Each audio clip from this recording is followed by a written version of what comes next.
Central minister Nitin Gadkari రీసెంట్గా తెలంగాణలో పర్యటించారు. హైదరాబాద్లో BHEL ఫ్లైఓవర్ అండ్ అంబర్పేట్ ఫ్లైఓవర్లని ఆయన అఫీషియల్గా ఓపెన్ చేయడం జరిగింది. అండ్ ఉప్పల్ ఫ్లైఓవర్ని కూడా నెక్స్ట్ 10 monthsలోనే కంప్లీట్ చేసి పూర్తి చేస్తామని చెప్పడం జరిగింది.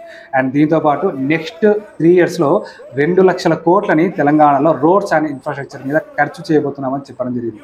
దీనిలో భాగంగా మెయిన్గా regional ring road north part and regional ring road south పార్ట్ని కంప్లీట్ చేయబోతున్నామని ఆయన స్పష్టం చేశారు.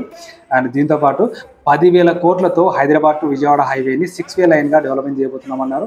And Hyderabad to Srisailam elevated కారిడార్ని కూడా ఏర్పాటు చేయబోతున్నారు.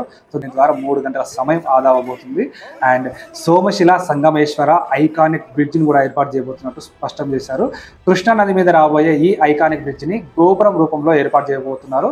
అండ్ దీన్ని ఒక ప్రపంచ పర్యాటక కేంద్రంగా కూడా డెవలప్ చేస్తామని ఆయన స్పష్టం చేశారు. దీంతోపాటు Hyderabad to Warangal highway, Hyderabad to Nagpur highway and Jagtial to Karimnagar హైవేని కూడా ఎక్స్పాన్షన్ చేయబోతున్నామని చెప్పడం జరిగింది.